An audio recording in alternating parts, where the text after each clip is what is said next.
I want to talk about prayer for a few minutes.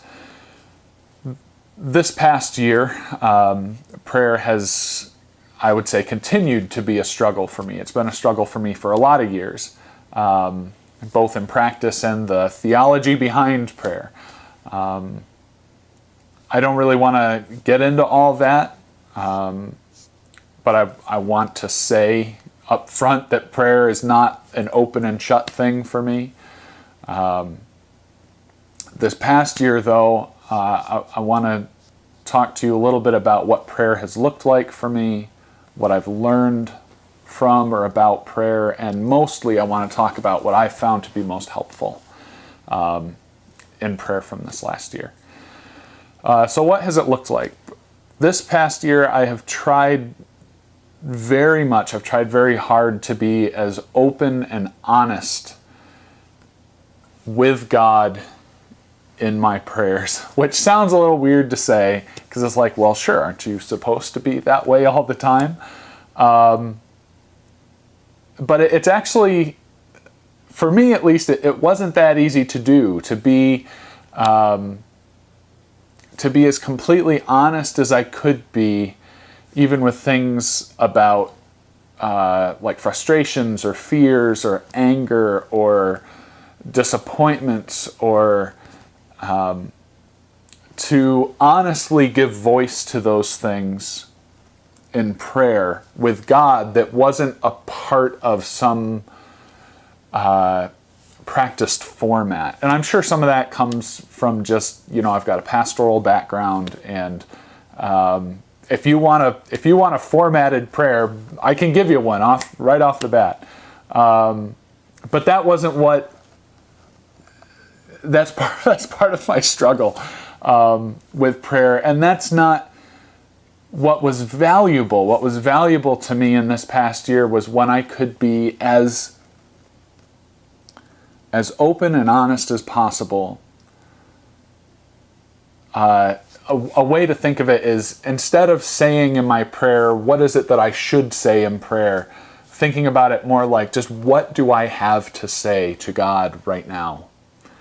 And whatever that is, give voice to it. I learned that that's not easy. It can sound and feel a little awkward in doing that, because it doesn't sound like a typical prayer sometimes. One of the things that I found helpful, one of the sort of scriptural analogies that I found helpful in doing that, was the analogy of sort of the relationship that we have with God is described between a parent and a child. So when I would sit down to pray, I would try to take that relationship in and kind of embody, I am the child, God is the parent, and in this relationship, in that kind of framework, what as a child would I say to a parent? There's a lot about that analogy that I've found helpful over the years, because it's not like God is unaware, right? It's not like God doesn't know exactly what's happening in my life and exactly the things that I would hope for to happen. But parents aren't ignorant of those things of their children either, right? Like every parent knows their child needs to eat food to live well. But that doesn't mean that when your child is hungry, you don't want them to come to you and say, I'm hungry, can you feed me? So I don't know if that's helpful for you, but that's been kind of helpful for me.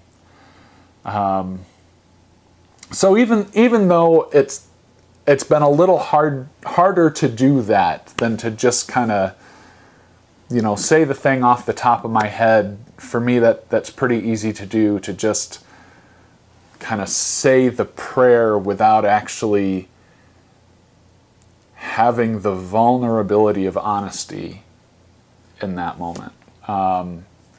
So it's harder to do that, but it's I've found that it's absolutely worth it to do that, is what I would say I've learned about prayer in this past year. It's absolutely worth it to do that. And the reason why is because these are the benefits that I have found from this kind of prayer. And that is this, simply that it changes my orientation to what's happening around me. Prayer in this way changes me. First of all, it reminds me simply of God's presence. It reminds me that God is, has been, and will continue to be present with me in the midst of whatever circumstances I'm in. That's especially meaningful in moments of isolation, in disappointing news, in frustration with treatment and fear over the future and anger over whatever.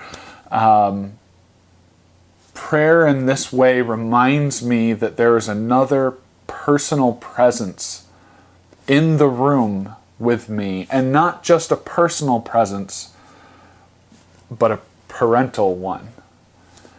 And with that in mind, with that analogy, I'm going to stick with that analogy of child and parent.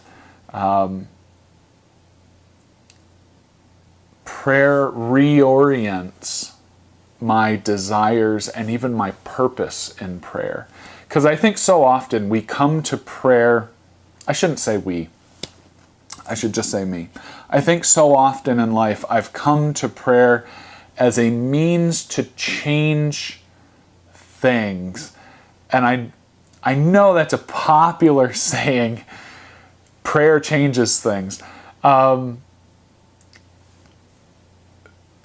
maybe how I've interpreted that saying isn't fair to the saying, because how I interpret that saying is prayer changes the circumstances that I want changed, right?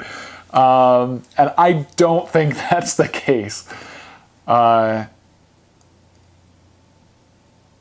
Because here's what I want. What I really want is to be happy. What I really want is to be okay. And all that means, I want to have love for the people around me and for myself. I want to have the patience required for these treatments. I want to have good intentions in the things that I say, and the things that I do, and the things that I think. I want to have control of the fear and the anger and whatever else is working inside of me that tries to take that control from me. I want to live life well. I want to have a good life. That's what I really want. And so when I pray, it's not so much about changing the circumstances around me as it is about changing me in the midst of whatever circumstances are happening, so that those circumstances aren't dictating whether or not I can be happy, or whether or not I can be okay, or whether or not I can have love for the people around me and myself, or whether... I don't want those things to be dictated by my circumstances, and I don't think anybody does. And even when things do go my way, I can still be miserable. That's not what I really want. I want what the Bible calls fullness of life. And it's defined by things like love, joy, peace, patience, kindness, goodness, gentleness, faithfulness, and self-control. And yes, I'm reciting a list, but those things are what I want. more than change circumstances, in any circumstances, that is what I want to define who I am. That's the kind of person I want to be. And thankfully, Scripture tells me that's exactly what God is trying to give me. Those things are exactly what God is trying to give me every moment of every day if I'm willing to receive it. And prayer, the power of prayer, I have found, is to reorient me to be able to receive those things and to embody those things. There have been so many times this past year where the notion of prayer was just, there's no, I'm too whatever, I'm too angry, I'm too frustrated, I'm too whatever, and that had no interest to me. I don't want to pray. And so I didn't. So many times I just didn't. I just wouldn't.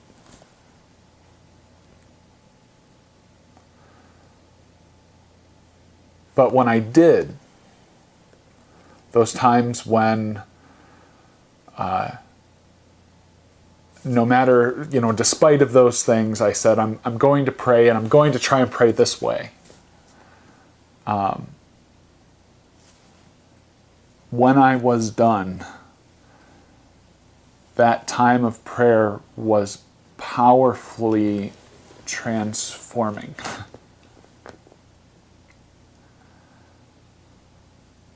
And so when I reject the notion of prayer for whatever reason, I miss an opportunity to be changed for the better and to access those things that I want so bad. And I don't want to forget that.